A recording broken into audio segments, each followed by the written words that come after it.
नमस्कार. आज आपण एका अत्यंत महत्त्वाच्या विषयावर चर्चा करणार आहोत. तो विषय म्हणजे एच-डी-एफ-सी. एच-डी-एफ-सी बँकेमध्ये काय चाललंय ते तुम्हाला सर्वांना माहिती आहे. पण त्या अनुषंगाने काही जे प्रश्न आम्हाला येत आहेत. त्यामध्ये पहिला प्रश्न आहे, की सर आपण एच-डी-एफ-सी बँकेचा स्टॉक्स ठेवायला पाहिजे का? किंवा एच-डी-एफ-सी बँकेचे म्युच्युअल फंड आपण ठेवायला पाहिजे का? असे अनेक प्रश्न येत आहेत. त्याच प्रश्नावर आज मी तुम्हाला व्हिडिओच्या माध्यमातून उत्तरं देणार आहे. तत्पूर्वी चॅनल जर तुम्ही फर्स्ट टाईम असाल, तर नक्की सबस्क्राईब करा. कारण एका महत्त्वाच्या विषयावर आपण हा व्हिडिओ घेत आहोत आणि असे अनेक विषय आम्ही आमच्या चॅनलला नवीन-नवीन घेऊन येत असतो. आपण व्हिडिओला सुरुवात करूया. यामध्ये सर्वात महत्त्वाचं आता 2 गोष्टी आपण जाणून घेऊया, की एच-डी-एफ-सी बँकेचा शेअर्स आणि एच-डी-एफ-सी म्युच्युअल फंड ह्या दोन्ही एकच आहेत का? जरी नाव एक असेल, तरी ह्या दोन्ही वेगवेगळ्या एंटिटी आहेत.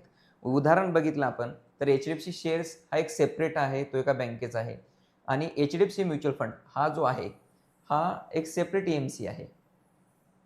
सो ह्या दोन्ही गोष्टी सेपरेट आहेत. त्याच्यामुळं ह्या दोन्हीचं जर आपण बघितलं डिटेलमध्ये, तर दोन्हीमध्ये रिस्क फॅक्टर वेगळे आहेत. ते आपण बघणार आहोत. आता इथे जर बघितलं एच-डी-एफ-सी स्टॉक्स आणि एच-डी-एफ-सी म्युच्युअल फंड्स ह्या दोन्हीचं कंपॅरिझन बघू. पहिले एच-डी-एफ-सी बँकेच्या स्टॉक्सबद्दल बघू. हा काय तर एच-डी-एफ-सी स्टॉक्स हा वैयक्तिक शेअर आहे. म्हणजे हा फक्त बँकेपुरता मर्यादित आहे.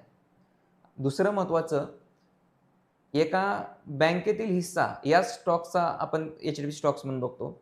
याचा रिझल्ट कशावर अवलंबून असतो तर 3 महिन्याच्या ह्याच्यावर जे काही त्यांचे रिझल्ट येतात त्यावर तो रिझल्ट अवलंबून असतो. बरं आता रिझल्ट त्याचा निगेटिव्ह आला म्हणून स्टॉक्स निगेटिव्ह गेला. उद्या रिझल्ट पॉझिटिव्ह आला स्टॉक पॉझिटिव्ह होणार आहे. तर हा डिपेंड कशावर आहे तर 3 महिन्याच्या निकालावर त्यावर डिपेंड अवलंबून आहे. बँकिंग क्षेत्रातील घडामोडी ज्या काही होतात त्या स्टॉक्सवर डिपेंडंट आहेत आणि सर्वात महत्त्वाचं अस्थिरता एक असतेच की कुठल्याही कंपनीचा स्टॉक्स घेतला तर तुमच्या त्याच्यामध्ये रिस्क फॅक्टर असतो. पण आता म्युच्युअल फंडबद्दल जर बघितलं तर तसं नाहीये. त्याचं कंप्लीटली अपोजिट आहे. सर्वात महत्त्वाचं काय आहे की एच-डी-एफ-सी ही एक ए-एम-सी आहे ज्याला आपण ॲसेट मॅनेजमेंट कंपनी म्हणतो. आता यामध्ये जर बघितलं, ही जी काही ए-एम-सी आहे, हा जो काही फंड हाऊस आहे, तो एका एच-डी-एफ-सीमध्येच गुंतवणूक करत नाहीये. तो अनेक कंपन्यांमध्ये गुंतवणूक करतोय. त्यानंतरचा नेक्स्ट महत्त्वाचा जो पार्ट आहे यामध्ये, हा वेगवेगळ्या कंपन्यांमध्ये इन्व्हेस्टमेंट करतोय. एकच कंपनी आहे का? नाहीये. वेगवेगळ्या कंपन्या आहेत. जसे एच-डी-एफ-सी एक बँक आहे, अशा अनेक बँका आहेत, अनेक वेगवेगळ्या कंपन्या आहेत. त्यामध्ये तो गुंतवणूक करतोय. याचं मॅनेजमेंट कोण करतं? तर फंड मॅनेजर मॅनेजमेंट करतात. आणि सर्वात महत्त्वाचं काय आहे, की या फंडमधला मी परत सांगतोय, की एच-डी-एफ-सी बँक्स जो काही हा स्टॉक्स आहे आणि एच-डी-एफ-सी म्युच्युअल फंड जे आहे, एच-डी-एफ-सी म्युच्युअल फंडमधला एच-डी-एफ-सी बँकेत किती टक्के हिस्सा आहे? फक्त 5 ते 10%. त्यामुळं ज्यांचे एच-डी-एफ-सी म्युच्युअल फंड्स आहेत, तुम्ही गुंतवणूक करत असाल तर पॅनिक व्हायची गरज नाहीये. त्यामध्ये फक्त 5 ते 10% हिस्साच आहे आणि बाकी फंड अलोकेशन कसं आहे ते आपण बघूया. आता हे आपण एच-डी-एफ-सीच्या काही म्युच्युअल फंडचं फंड अलोकेशन बघतोय, की कोणकोणत्या सेक्टरमध्ये ते किती इन्व्हेस्ट करतायत. आता यामध्ये जर बघितलं आपण, तर सर्वात पहिलं बघूया, की आपण एच-डी-एफ-सी बँकेतला त्यांचा हिस्सा किती आहे, तर तो आहे फक्त 5%. म्हणजे टोटल अमाउंटच्या फक्त 5% ते एच-डी-एफ-सी बँकमध्ये इन्व्हेस्ट करतायत. बाकीची जी काही इन्व्हेस्टमेंट आहे त्यांची, तर ती कुठे आहे? तर ती इन्व्हेस्टमेंट आहे आय-टी आणि टेक्नॉलॉजीमध्ये आहे 22%. म्हणजे आय-टी आणि टेक्नॉलॉजीच्या या ज्या काही कंपन्या आहेत त्यामध्ये ते 22% इन्व्हेस्टमेंट करतात. एफ-एम-सी-जी जे मार्केट आहे तिथे 18% इन्व्हेस्ट करतात. जे आपण फूड्स कंपनी, आय-टी वगैरे अशा ज्या काही कंपन्या बघतो आपण, ज्याच्यामधून आपण फूड्स वगैरे जे मार्केट्स आहे एफ-एम-सी-जी, तर त्यामध्ये आहे. फार्मा कंपन्यांमध्ये 15% त्यांची इन्व्हेस्टमेंट आहे. त्याचबरोबर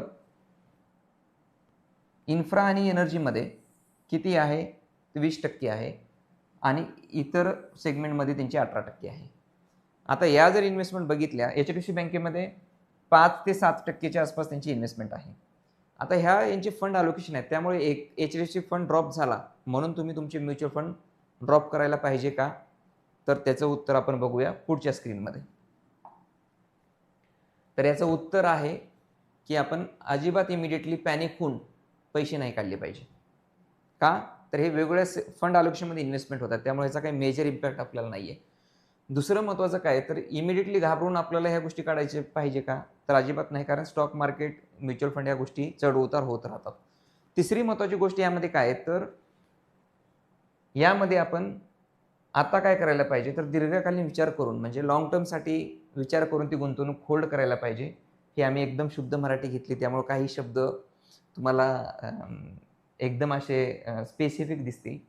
त्याच्यानंतरचा काय तर स्टॉक मार्केट म्युच्युअल फंडमध्ये आपल्याला आणखी एक फायदा काय होतो म्युच्युअल फंड्समध्ये तर विविधीकरण हा प्रत्येक शब्द आला मराठीमधला. विविधीकरण म्हणजे काय तर वेगवेगळ्या डिफरंट कंपन्यांमध्ये त्याची गुंतवणूक असल्यामुळे, वेगवेगळ्या अनेक सेक्टरमध्ये गुंतवणूक असल्यामुळे याचा रिस्क फॅक्टर कमी असतो. त्यामुळं आता ही गुंतवणूक होल्ड करायला पाहिजे.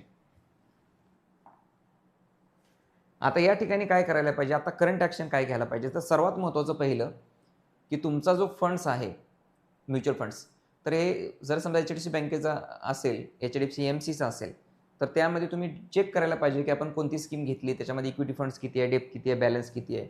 दुसरं महत्त्वाचं परतावा बघायला पाहिजे. आणि तिसरं महत्त्वाचं, जर तुमचे डायरेक्ट शेअर्स असतील तर एका तज्ञ मार्गदर्शक सल्ला घेऊन तुम्ही या शेअरबद्दल आता डिसिजन घेऊ शकता काय करायला पाहिजे. जर SIP असेल तर SIP मी रिकमेंड करेन ते चालूच ठेवायला पाहिजे. HDFC बँक आणि HDFC AMC ह्या दोन्ही सेपरेट एंटिटी आहे. पॅनिक होऊन आपण पैसे लॉसमध्ये अजिबात नाही काढायला पाहिजे. सो या पद्धतीने जर तुम्ही गुंतवणूक केली किंवा याबद्दल जर तुम्हाला काही अधिक माहिती असेल, माहिती हवी असेल, तर तुम्ही आमच्याशी कनेक्ट होऊ शकता. हा व्हिडिओ तुमच्या कॉन्टॅक्ट्समधील मॅक्झिमम तुमच्या लोकांना, मित्रांना शेअर करा. कारण ह्या गोष्टीचा फायदा त्यांना होईल. कारण आज बरेच लोक पॅनिक होऊन चुकीचे निर्णय घेत आहेत. स्टॉक्सबद्दल तुम्ही एका तज्ञ मार्गदर्शक सल्ला घ्या, डिसिजन घ्या. म्युच्युअल फंडमधले जे पैसे आहेत, असं नाही की पूर्ण HDFCमध्येच गुंतवणूक होतात. मी जसं मगाशी सेक्टर सांगितले, अशा वेगवेगळ्या सेक्टरमध्ये गुंतवणूक होतात. त्यामुळं होल्ड करा SIP तुमच्या. जरी मार्केट ड्रॉप असेल, तर तुम्हाला आता नंबर ऑफ युनिट जास्त मिळत आहेत त्याचे, त्यामुळे तो पण एक लॉस नाही आहे. याबद्दल तुम्हाला काय वाटतं नक्की कमेंट्स करा. हा व्हिडिओ शेअर करा आणि चॅनलला नक्की सबस्क्राईब करा.